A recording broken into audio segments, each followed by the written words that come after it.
क्रोध और आवेश में अंतर होता है, ध्यान रखना।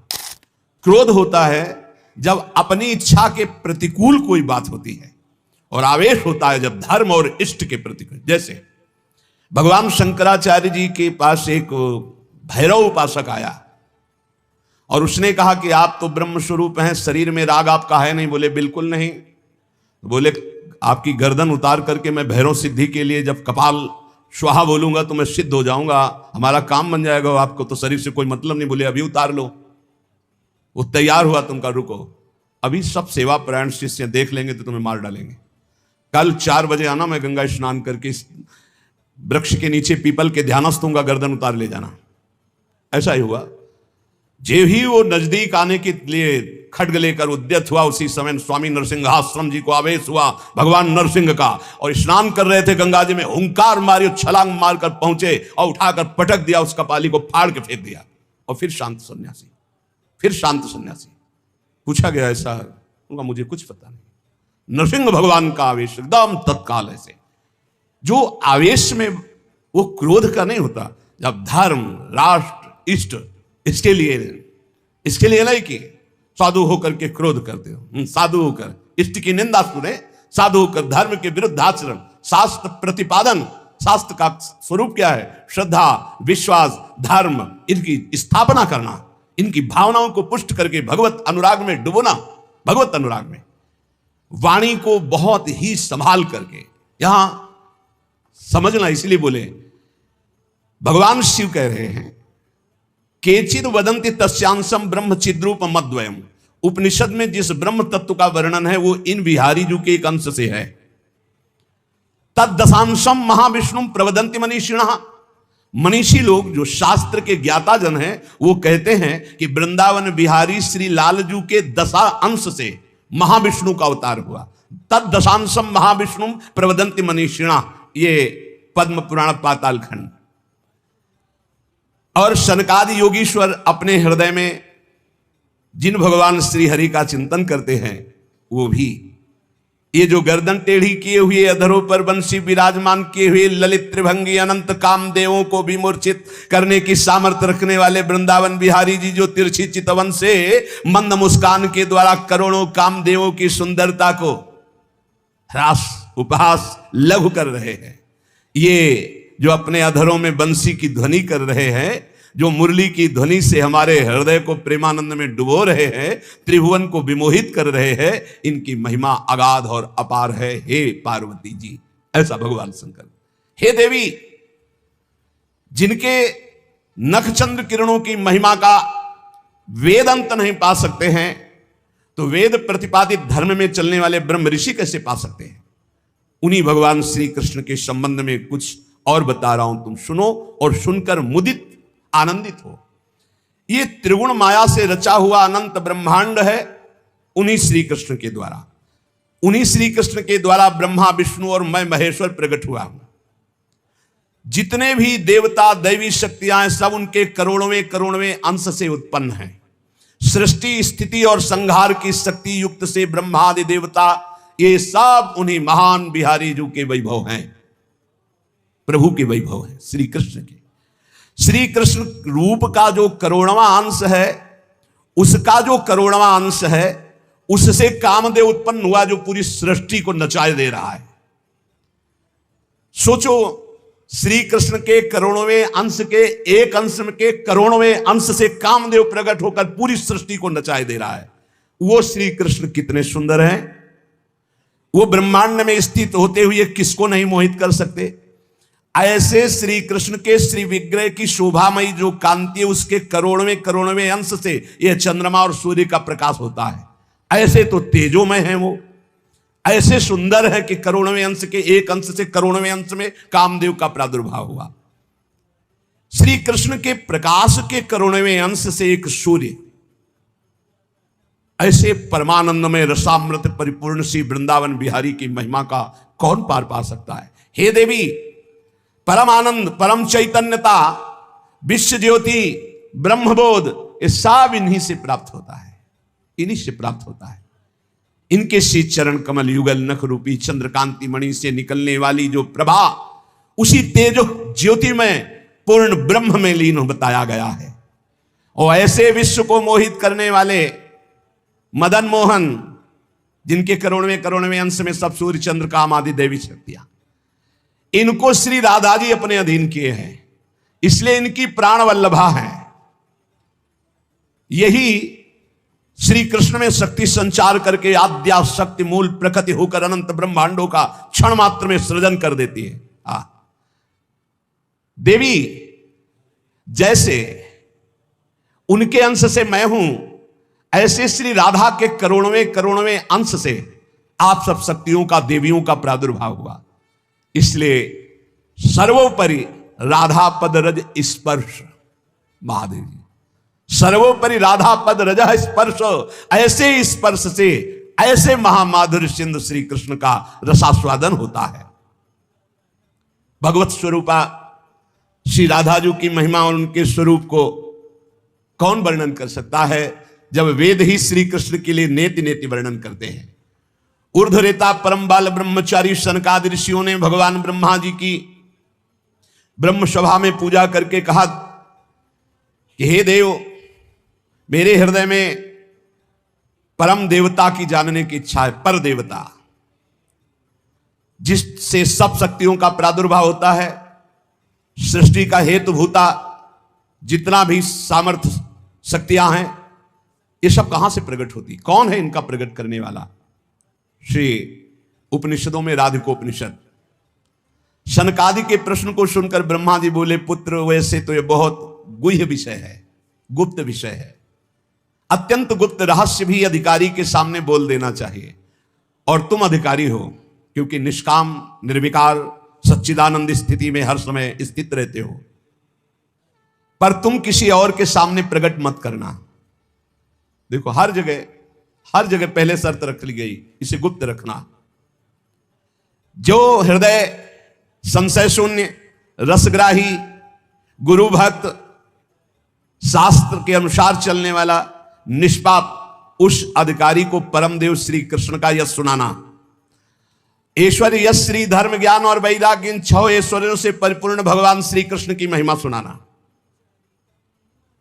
जो उस महिमा में रत है, फिर उसको गोप गोपियों का महारस सुनाना, ब्रज रस। जो उस रस में अभिषिक्त हो जाए, तब वृंदावनेश्वरी का रस, समझ रहे, तब वृंदावनेश्वरी का रस।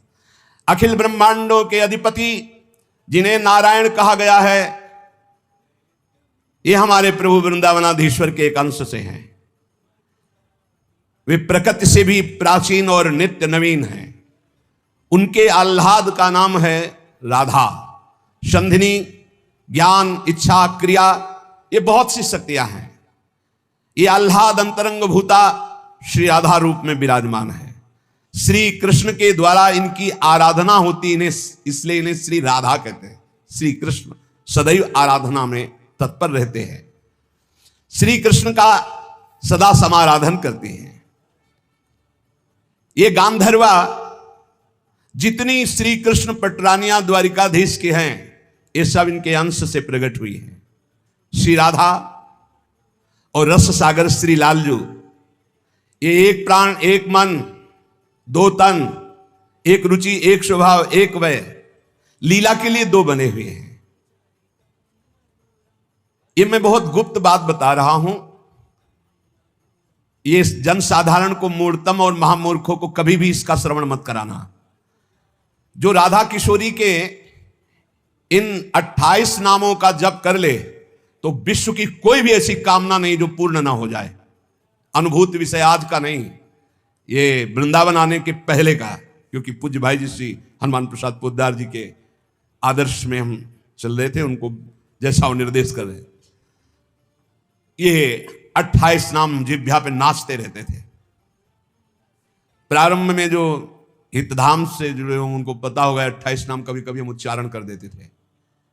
राधा रासेश्वरी रम्या, कृष्ण मंत्राधिदेवता, सर्वाद्या सर्ववंद्या च, वृंदावन विहारिणी, वृंदाराध्या रमा, शेष गोपी मंडल पूजिता, सत्या सत्यपरा सत्यभामा श्री कृष्ण वल्लभा वृषभानुसुता गोपी मूल प्रकृतीश्वरी गांधर्वा राधिका रम्या रुक्मिणी परमेश्वरी परात् परतरा पूर्णा पूर्ण चंद्र निभानना भुक्ति मुक्ति प्रदा देव भवव्याधि विनाशिनी। ये 28 नाम है अनुभूत। इन 28 नामों के मंत्र हैं। इनका जो पाठ करे, चाहे लौकिक कामना चाहे परलौकिक कामना, बहुत जल्दी आपको परिणाम दिखाई देगा।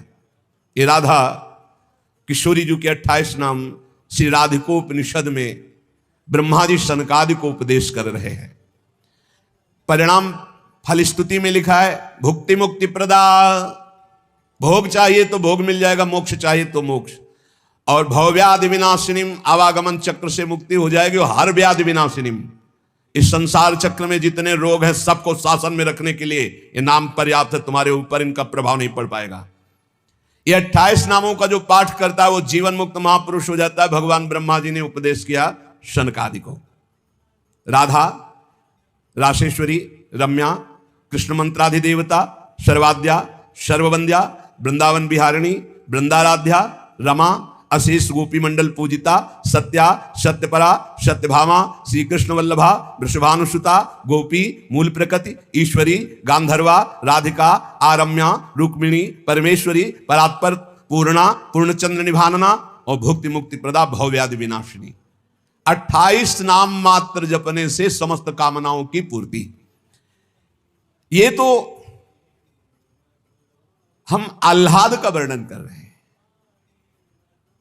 इनकी एक संधिनी शक्ति है जो भूषण, शैया, आसन, सेवा की सामग्री सब रूप धारण करती है। धाम, कुंज, निकुंज। जब हमारे प्रभु मर्तलोक में अवतार धारण करते हैं तो अवतार की पूरी व्यवस्था, भूमि की व्यवस्था हो, सच्चिदानंद भूमि, माता पिता परिकर, यही सब संधिनी शक्ति तैयार करती है। अवतार की कारणभूता ये संधिनी शक्ति है, ये क्षेत्रज्ञ शक्ति है। इनकी इच्छा शक्ति है के अंतर्गत माया शक्ति है। ये सतोगुण, रजोगुण, तमोमयी है। ये बहिरंगा शक्ति है। ये जगत की रचना करती है। ये अविद्या रूप है। ये जीव को बंधन में डालकर दुख भोगवाती है। भगवान की लीला शक्ति, भगवान की क्रिया से अनंत शक्तियों के स्वामी, जो इस 28 नामों को राधा जी के सुनता है उसके जितने दोष नष्ट हो जाते हैं। जो अव्रती है वो व्रतवान हो जाता है। जैसे वायु स्पर्श करती है तो गर्मी का दुख मिट जाता है, ऐसे ही जो 28 नामों का जाप करेगा तो सतोगुण, रजोगुण, तमोगुण, माया जनित बंधन का जो क्लेश है वो नष्ट हो जाएगा। अरे कुछ न याद हो, राधा राधा राधा पर्याप्त है। सबसे पहला है राधा राधा। आत्माराम शब्द भगवान श्री कृष्ण के ऊपर सार्थक इसीलिए हुआ, आत्मा तो राधिका तस्य तवैव रमणादशौ आत्माराम इति प्रोक्तो मुनिभिर गूढ़ वेद भी। हे देवी, श्री राधा जो श्री कृष्ण की आत्मा है, सबकी आत्मा श्री कृष्ण, इसलिए परमात्मा श्री कृष्ण, और परमात्मा श्री कृष्ण की आत्मा श्री राधा है।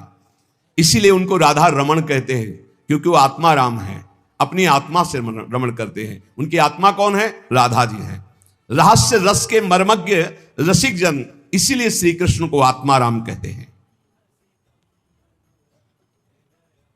भगवान की श्री यमुना जी कालिंदी जी आत्मा रामस्य कृष्ण से ध्रुव आत्मस्ति राधिका परिचय बताती है कि भगवान श्री कृष्ण को आत्मा राम क्यों कहते हैं, क्योंकि उनकी आत्मा निश्चित निश्चित ध्रुव सत्य श्री राधा जो है, श्री राधा श्री कृष्ण की आत्मा है। कैसे कोई आत्मा को अलग कर सकता है? जो इस रहस्य को जानता है वही इस रस का अधिकारी है। इसीलिए प्रेमी भक्त जनों ने प्रेम रस का आदर्श श्री राधा जी को माना है। श्री कृष्ण तो प्रेम रसास्वादी है, रसदात्री तो श्री प्यारी जो है। मांगत लाल लाड़िलो नागर, प्रगट भई दिन दिन की चोरी। श्री कृष्ण को सर्वाविद आनंद समुद्र को आनंद प्रदान करने वाली श्री लाडली जो है,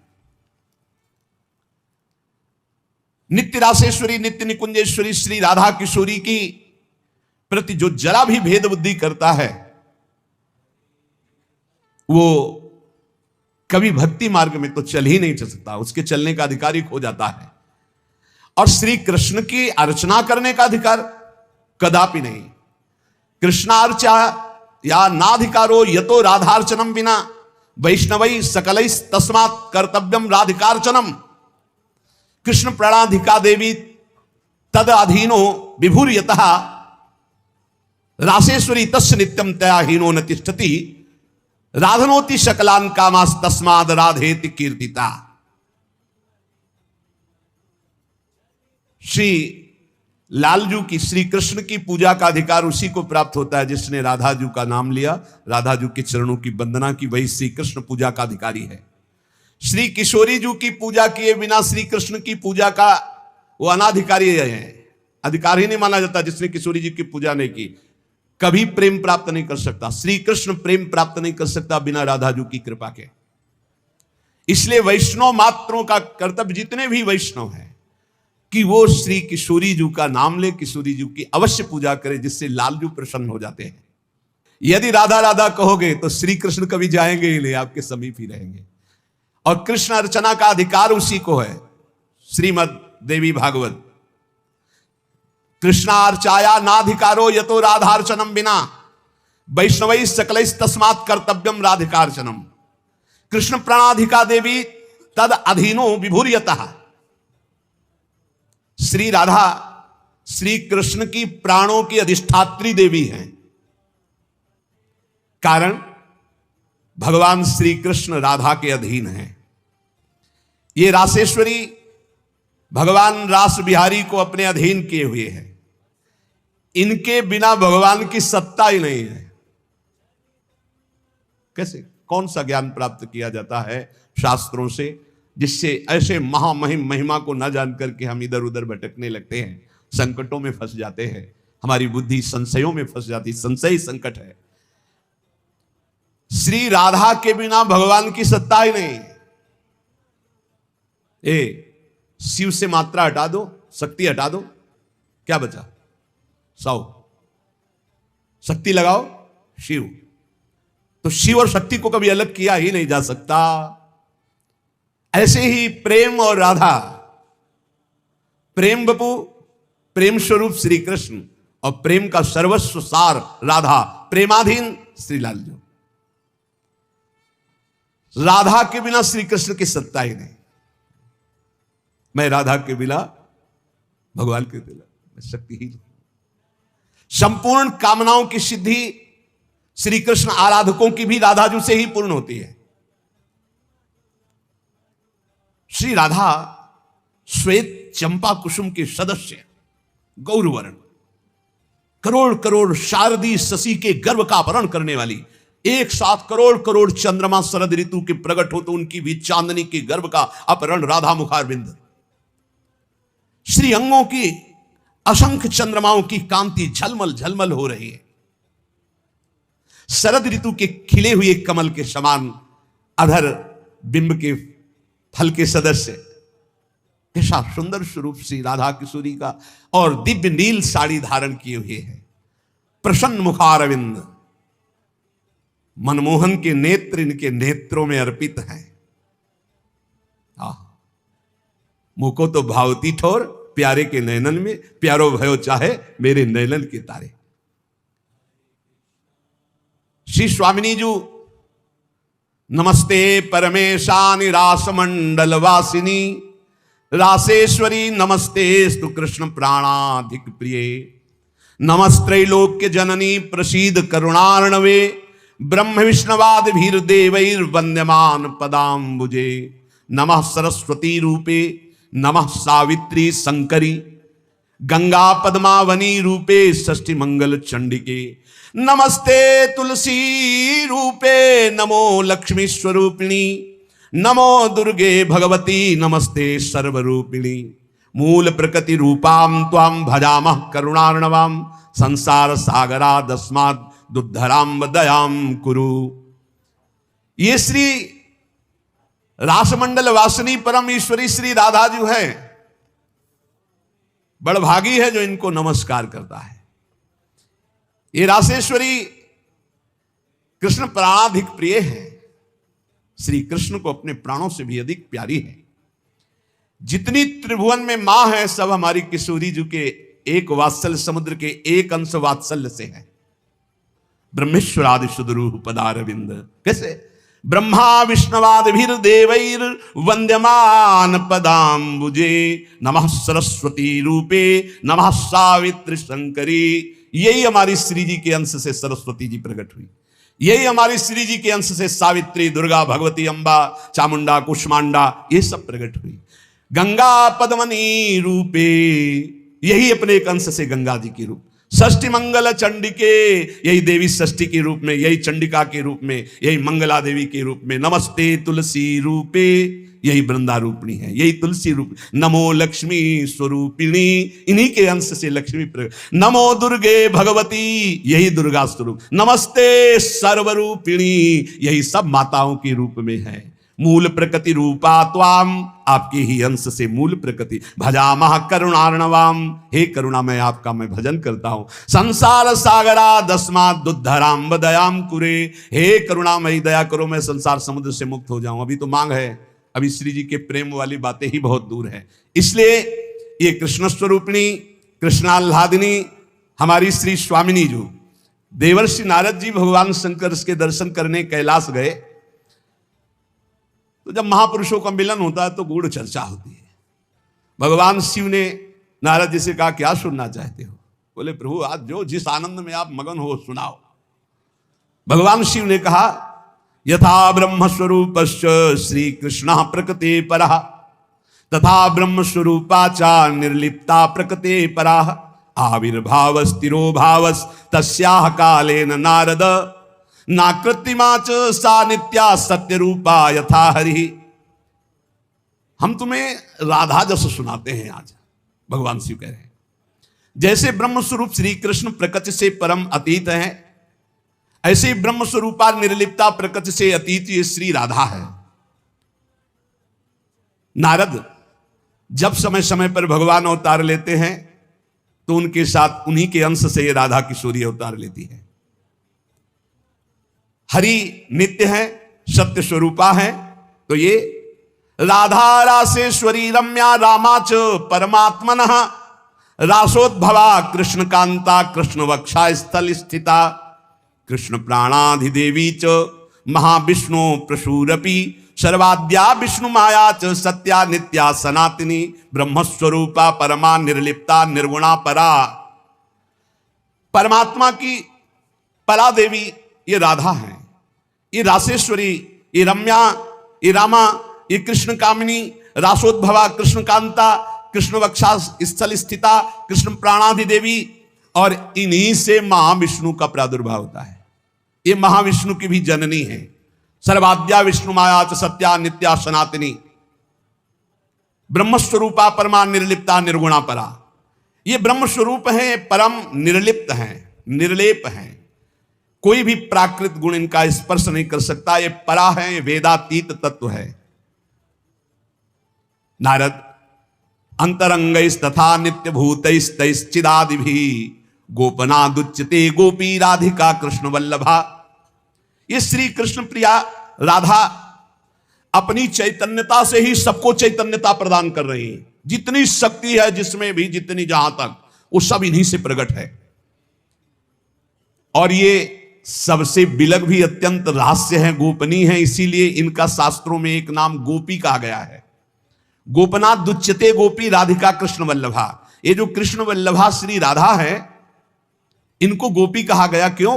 बोले गोपनाथ दुच्यते, ये बड़ी रहस्यमयी है, ये बड़ी गोपन वस्तु है। श्री कृष्ण आराधना में जब कोई तन्मय होता है तब कृपा करके ये इस गोपन को खोलते, तब उसके हृदय में रहस्य जागृत होता है। ये श्री कृष्णमयी परा देवता है। देवी कृष्णमयी प्रोक्ता राधिका पर देवता सर्वलक्ष्मी स्वरूपा सा कृष्णाल्हाद स्वरूपिणी तथा सा प्रोच्यते विप्र ह्रादिनीति मनीषि भी तत्कला कोटि कोट्यंसा दुर्गाद्या त्रिगुणात्मिका। सातु साक्षान महालक्ष्मी कृष्णो नारायण प्रभु नैतयोर विद्यते भेदा स्वल्पोपि मुनि सत्तमो इयम दुर्गा हरिरुद्र कृष्ण शक्र इयम शची सावित्री इयम हरिर्ब्रह्मा धूमोर्णासौ यमो हरि बहुना किम मुनि श्रेष्ठ बिना ताभ्याम न किंचन चिद चिद लक्षणम सर्वम राधा कृष्णमयम जगत इत्थम सर्वम तयोरेव विभूतिम विद्य नारद ना शक्यते मया वक्तुम वर्ष कोटि शतैरपि। हे नारद जी, ये श्री कृष्णमयी श्री राधा परा देवता हैं, संपूर्ण लक्ष्मी इन्हीं के अंश से प्रकट है। ये श्री कृष्ण का मूर्तिमान आह्लाद हैं, मनीषी जन इन्हें आह्लादनी कहते हैं। ये जो दुर्गादि शक्तियां हैं तत्कला कोटि कोट्यंसा दुर्गाद्य त्रिगुणात्मिका, श्री राधा किशोरी के करोड़वें अंश के भी करोड़वें अंश से इनकी जितनी शक्तियां। ये कौन बोल रहा है? भगवान शिव बोल रहे हैं। किससे? देवर्षि नारद जी से। कहां? कैलाश में। तो भगवान नहीं जानते क्या? शिव जी दुर्गा जी को नहीं जानते? जैसे लोग कह लें तुम भी तो देवी का, बोले तुम भी तो देवी का कहते हो कि करोड़वें अंश। हम थोड़ी कहते महादेव, इसमें लिखा है महादेव आज, महादेव बोल रहे हैं। तो दुर्गा कौन है? महादेव की अर्धांगिनी, आधे अंग से प्रकट हुई वही देवी शक्ति है। क्या वो कह रहे हैं? तत्कला कोटि कोट्यंसा दुर्गाद्यास त्रिगुणात्मिका, दुर्गादि जितनी त्रिगुणात्मिका शक्ति है तत्कला कोटि कोट्यंसा करोड़वें अंश के करोड़वें अंश से हैं। सातु साक्षान महालक्ष्मी कृष्णो नारायण प्रभु, श्री राधा के अंश से महालक्ष्मी और श्री कृष्ण के अंश से नारायण। मुनि श्रेष्ठ, थोड़ा भी भेद मत समझना हमारी बात में। श्री राधा के ही अंश से दुर्गा है तो श्री कृष्ण के अंश से मैं रुद्र हूं। श्री कृष्ण जब अपने अंश से इंद्र को प्रकट करते हैं तो सची के रूप में इन्हीं के अंश से, राधा के अंश से देवी सची प्रकट होती। जब ब्रह्मा के रूप से मेरे प्रभु श्री कृष्ण के अंश में ब्रह्मा जी, तो यही देवी सावित्री ब्रह्माणी के रूप में राधा जी के अंश से। जब श्री कृष्ण धर्मराज के रूप में तो इन्हीं के अंश से धूमोरणा के रूप में। और क्या कहा जाए नारद जी, तुमसे क्या बताऊं, चेतन अचेतन जितना जगत है सब राधा कृष्णमय है। इनकी विभूतियों का वर्णन मैं यदि 100 करोड़ वर्षों तक करूं तो भी नहीं कर सकता, ऐसे राधा कृष्ण की अपार महिमा है। इसलिए अपने जो प्रिया प्रीतम के उपासक है, सबका मंगल हो, सब सुखी रहें, सब आनंदित रहें, पर सब वाणी का संयम करके प्रभु की चर्चा ऐसा गायन करे जिससे आह्लाद उत्पन्न हो। खूब नाम जप करो, अपने आनंद में उन्मत्त रहो। और देखो, इतना तो ध्यान रखने की बात है, जब प्रभु लीला करते हैं तो 2 पक्ष हो जाते हैं। एक हो जाता है आसुरी पक्ष, एक हो जाता है दैवी पक्ष। दोनों में भगवान शक्ति देते हैं, असुरों में आसुरी शक्ति, दैवों में दैवी शक्ति। जब कभी भगवान लीला करते हैं तो देखो वही वंश भगवान व्यासदेव जी के द्वारा दोनों संचलित है, कौरव और पांडव। भगवान व्यासदेव जी की कृपा से दोनों का, भगवान श्री कृष्ण के द्वारा दोनों की पुष्टता है, क्योंकि वही मुखिया है सबके। पर जब धर्म की बात आती है तो एक महान भागवत भीष्म जी सिंहासन की रक्षा के लिए उधर, और इधर उनके इष्ट श्री कृष्ण। तो फिर वाक युद्ध भी होता है, बाण युद्ध भी होता है, ऐसे ये लीला चलती है। इसलिए बहुत सावधान होकर के नाम जप करो, वाणी को शासन में रखो, भगवत चर्चा कानों से सावधान होकर सुनो। बहुत कम जीवन है, भगवत प्राप्ति के मार्ग में हम अग्रसर होते हुए श्री जी तक पहुंच जाएं। बहुत बढ़िया मार्ग है, इसमें संशय करने की जरूरत नहीं है। ये बहुत ही प्रपंच माया फैलाती, बहुत ही प्रपंच, इससे बचो। बहुत गंदी आंधी माया डालती है जिससे भक्ति ढक जाए और हम फिर भटक जाएं। अनंत जन्मों से भटके हुए हम आए हैं, आज हमें प्यारी जी के चरणों की शरण मिली। तुम्हें हृदय की बात कहते, किसी संप्रदायवाद कि नहीं। आज तक अनंत जन्मों तक मुझे जो विश्राम नहीं मिला, सुख नहीं मिला, हमारी लाडली जी ने हमें दिया है। वही सुख आपको बांट रहा है श्री जी की प्रेरणा से। आप संशय शून्य होकर राधा राधा जपे और राधा किशोरी के चरणों का आश्रय वृंदावन धाम की कृपा आप देख ले, खुद देख ले कि आप निहाल हो रहे हैं कि नहीं। यहाँ के उपदेश सुनकर के साधन में लगो, प्रमाण तुम्हारी छाती होगी, हमारे ग्रंथ नहीं। तुम्हारी छाती होगी, तुम्हारा परिवर्तन होगा, तुम्हारा आनंद होगा, तुम्हारा विश्वास होगा। बस तुम दृढ़ता से एक बार चल के देखो, वही एक परम तत्व है, दूसरा कोई नहीं है। और वही रस समुद्र रूप जब धारण किया तो श्याम सुंदर, और वही जब रस समुद्र का सार हुआ तो प्रिया जो। ऐसी जुगल उपासना बिल्कुल संशय नहीं। श्री राधा वल्लभ लाल की।